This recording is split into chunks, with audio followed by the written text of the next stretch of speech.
Hello, everybody, and welcome back to another episode of Architecture Topics. I'm your host, Liam Karen, and today we're heading to Seattle, birthplace of grunge music and good coffee, but also one of the most radical public buildings of the 21st century, the Seattle Central Public Library.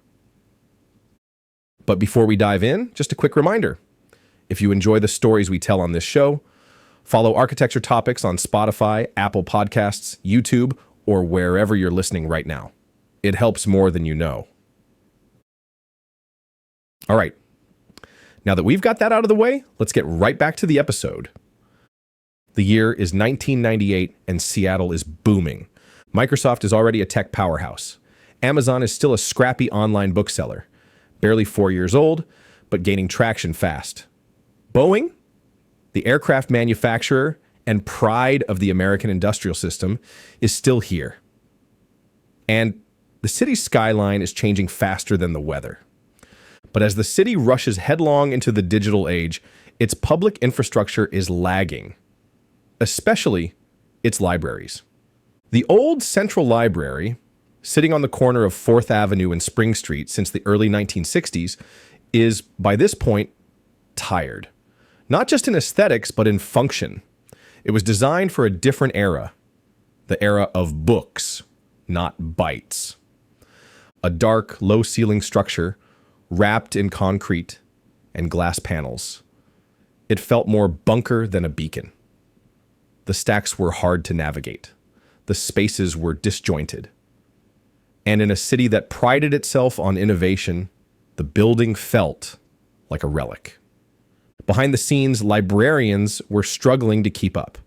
There wasn't enough space for the growing collection, especially not for new formats like DVDs, CDs, or digital materials. Computers had been added, but as an afterthought. Nothing about the layout encouraged interaction or exploration. The building simply wasn't built for the way people wanted to use libraries in the late 90s. To make things worse, the homeless crisis, which had already taken root in the city, had turned the library into a sort of daytime shelter. And while staff did their best to accommodate, the lack of resources and adequate space made it hard for anyone to feel truly welcome. That same year, Seattle voters were presented with a bold plan, a public initiative called Libraries for All. It wasn't just a cosmetic upgrade. It was an all-out reinvention. The measure proposed $196.4 million in funding to overhaul the entire library system. It included renovating numerous branches, adding new ones, and a brand new central library. The vote passed with 69% in favor. And that's when things started to get interesting, from an architectural point of view at least. Seattle's library board, along with city librarian Deborah Jacobs, knew they had a rare opportunity, a chance to rethink how the modern library should work, look, and feel like. They weren't interested in polite architecture. They wanted a building that made a statement, something bold. So for almost 2 years, they searched across the globe for the architect that could design that statement. Finally, in the year 2000, after interviewing more than 20 firms, including big names like Norman Foster and Caesar Pelli, the city landed on a team that raised more than a few eyebrows. Rem Koolhaas and the Office for Metropolitan Architecture, better known as OMA. At the time, Koolhaas was better known for his ideas than his buildings. He was a theorist, a provocateur, a kind of architectural philosopher who used cities as raw material for thought experiments. His 1978 book, Delirious New York, had become a cult classic. Part manifesto, part fever dream. It was a strange, brilliant ode to the skyscraper, to congestion, and the mess of the modern metropolis. But he hadn't yet completed a major public building in the United States. Neither he nor his firm was even licensed to practice in most states. So Koolhaas teamed up with LMN Architects, a respected local firm that would act as executive architect and handle much of the technical work, while at OMA, the day-to-day design would be led by a young American partner named Joshua Prince Ramus, ambitious, articulate, and just 30 years old at the time. From the beginning, their approach felt different. They didn't announce the project with spectacular renders or even floor plans. Instead, they started by asking basic yet unsettling questions. What is a library in the digital age? Is it even necessary? What should it do? And who is it really for? Instead of studying the urban context and looking at case studies of other libraries of the past, Koolhaas and his team took a data-driven approach to the project.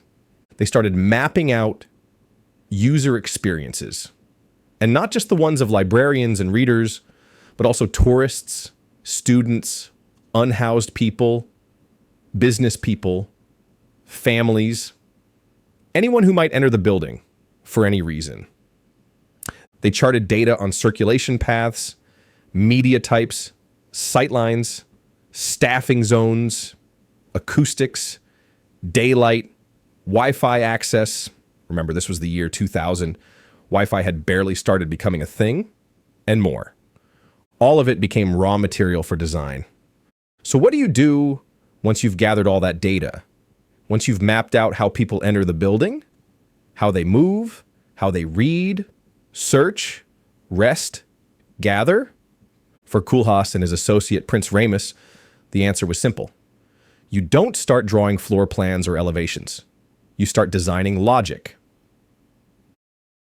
In the eternal architectural debate of form versus function, where one side defends that architecture should be beautiful first and practical later, while the other defends that function should be considered before aesthetics, this project leans heavily towards the function over form side.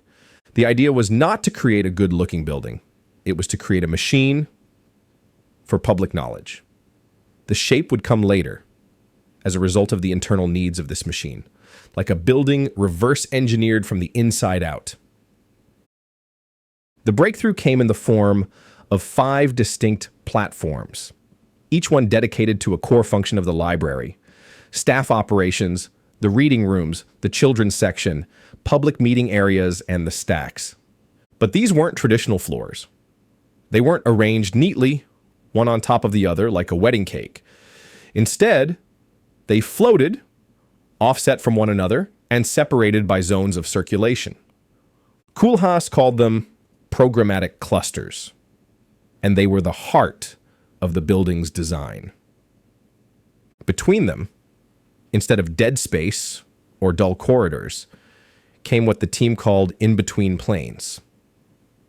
The glue that connected the different parts of the library into a continuous whole. These planes weren't just leftover space.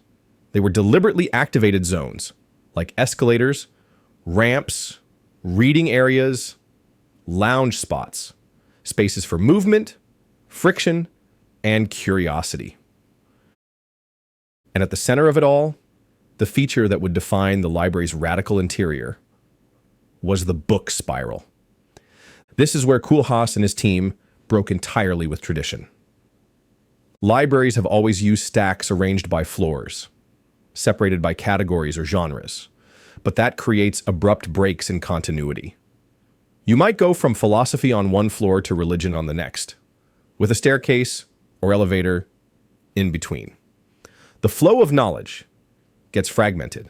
The Seattle Central Library proposed something else.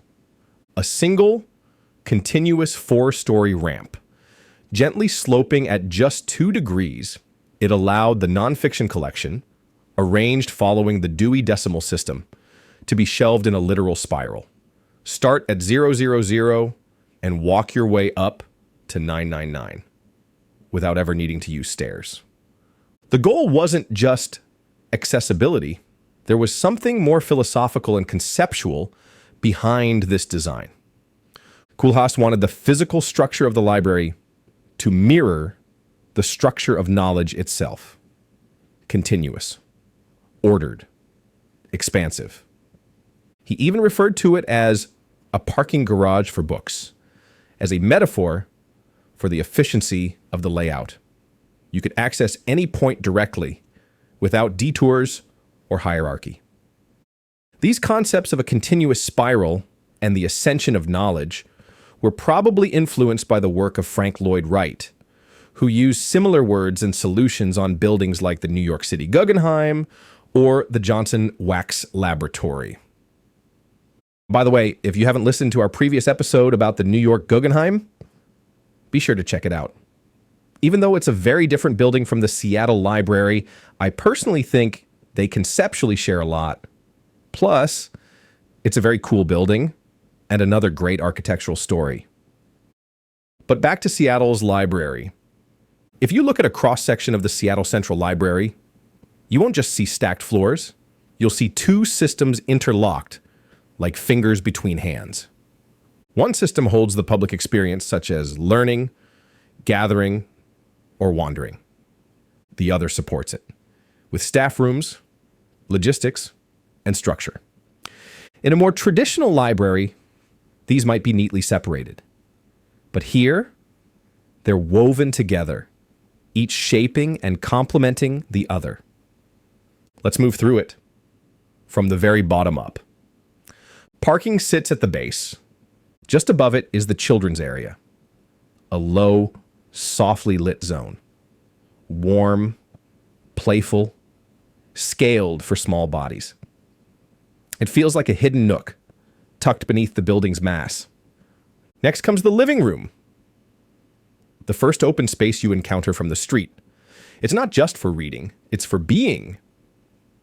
A civic lounge, somewhere to wait, to work, or just exist. Running parallel, mostly behind the scenes, are the staff areas, the operational core, offices, mail rooms, support spaces, the machinery that makes the public experience possible. Above that is the assembly, a 275-seat auditorium designed for lectures, screenings, performances, and civic events. Then comes the mixing chamber, the beating heart of the library's information flow. This is where questions begin, where analog meets digital, and where librarians help people navigate both. Bright, open, full of movement, part reference desk, part command center. Above that is the book spiral we talked about earlier, a continuous 4-story ramp of non-fiction shelves that lets you walk the Dewey Decimal System uninterrupted. At the top of the public experience is the reading room. Quiet, light-filled, elevated. A space for deep focus, floating under the crystalline roof. And it's not there by accident. By placing it at the very top, the architects ensured it remains undisturbed. No one ends up there by accident. And finally, at the highest point, sit the headquarters, the administrative offices, a quiet command post, the brain of the entire system. Altogether, these interlocked spaces form a 12-story glass and steel volume that takes up an entire block of Seattle's downtown. Only after this machine for knowledge and learning was laid out with the only goal of becoming as efficient as any machine aims to be, came the skin, a blue-tinted glass with light-tinted frames wrapper. And I say wrapper, not facade, very intentionally. This skin that wraps the building almost feels like a blanket thrown on top of it. The absence of distinct windows or any other kind of distinguishable element makes it feel almost abstract. To the viewer, this also distorts the sense of proportion, as it's very hard to make out the number of floors, let alone the height of it, or guess the building's use. It feels monumental. To some, it looked like a cut diamond. To others, a crumpled box. Light and heavy, elegant and awkward. It didn't whisper, it shouted. But that was exactly the point. This was a building designed to provoke, to question what a civic landmark could be and how it could behave. But let's not forget this building was designed from the inside out. So what about the interior? Inside, all the spaces, even the secondary ones are carefully treated and given their share of protagonism. And one of the resources the design team used to achieve this was color. There are bright red meeting rooms, neon green escalators, black reflective ceilings. Koolhaas had no interest in neutral tones or passive backdrops. Every choice, every color, every odd angle was designed to challenge expectations. Because to Koolhaas, the traditional library, reverent, linear, was an outdated typology, one that made people feel small, or worse, unwelcome. The Seattle Library was about something else. It was about movement, about possibility, about the messy, exhilarating act of public learning in all its contradictions. The project was ready, and now came the time to build it in the middle of a dense urban core, with public money and with all the citizens watching. So, no pressure. Ground broke in 2001, and almost immediately the real work began. Because while the Seattle Central Library might look like a simple abstract-shaped block in photos, underneath it is a structure of incredible complexity. This wasn't a design that could be value engineered into a box. The irregular geometry, the offset platforms, the twisting planes, every part of the building pushed against standard construction logic. The building's structural skeleton was designed as a hybrid steel system, not a simple frame, but a triangulated exoskeleton that had to support the irregular massing of the platforms inside, while also carrying the weight of the book spiral. Over 1 million pounds of books. Contractors had to deal with unconventional angles, non-repeating floor plans, and constant translation between OMA's conceptual drawings and real-world tolerances.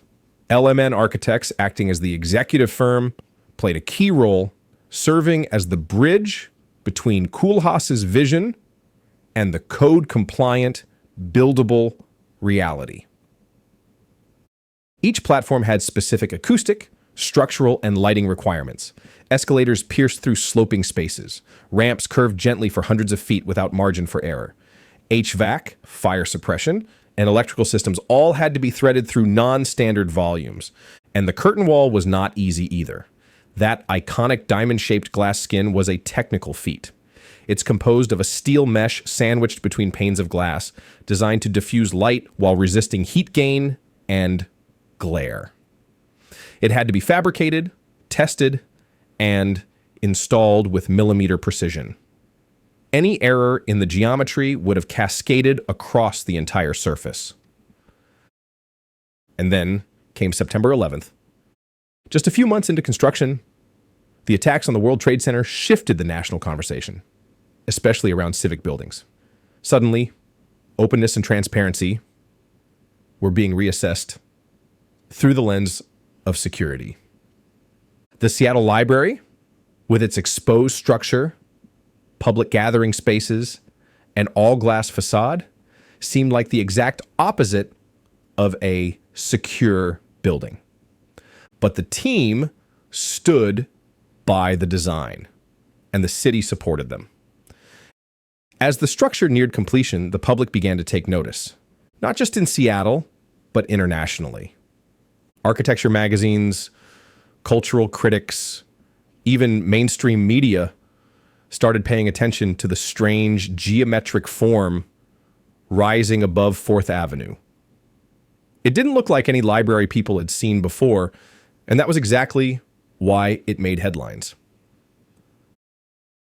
When the library finally opened in May 2004, there were long lines down the block. The media described it as a library for the digital age, wired, dynamic, open. And while some visitors were puzzled by its unconventional layout or bold colors, most were too busy exploring, stepping onto the red floors, riding the neon escalators, walking the spiral of books. And really, that was the whole point. This wasn't a building that wanted to be understood immediately. It wanted to be used. It's now been over 20 years since the Seattle Central Library opened its doors, and it has done exactly what it set out to do. It redefined what a library could be. It became a civic hub, a gathering place, a landmark that wasn't just admired, but used. In its first year alone, it received over 2 million visits. That's double the traffic of the old building. And those numbers weren't just driven by tourists or architectural pilgrims. They were locals, readers, students, people looking for internet access, job resources, quiet spaces, and more. But perhaps more importantly, the building started to shift the conversation of what civic architecture could and should be in America. Because in the early 2000s, civic architecture in the States was still stuck in a kind of polite modernism. White boxes, glass atriums, designs that were clean, safe, and forgettable. The Seattle Library broke that pattern. It showed that public architecture didn't have to be neutral, that it could be daring, strange, even uncomfortable at first, and still succeed. It gave permission for cities to think bigger, bolder, to let public buildings be places of expression, not just function. And while Koolhaas didn't go on to do dozens of libraries after Seattle, his influence rippled outward. You can see echoes of it in projects by other architects in civic centers, museums, even schools. Not copies of the form, but echoes of the logic. The idea that buildings can be organized from the inside out. That user experience is a valid, even primary, design driver. And yet, despite all this, the Seattle Central Library remains unique. No one's built another one quite like it. And maybe that's for the best. Because this wasn't just a building. It was a moment. A confluence of civic will, architectural ambition, and technological change captured in glass and steel. A library for its time, while also, in many ways, ahead of it. And that, dear listener, is all for today's episode of Architecture Topics. If you enjoyed it, don't forget to send us some digital support in the shape of follows, comments, and shares. They are all free, yet they bring a lot of value to the show. I'm Liam Karen, and I'll see you next time. Until then, keep looking up.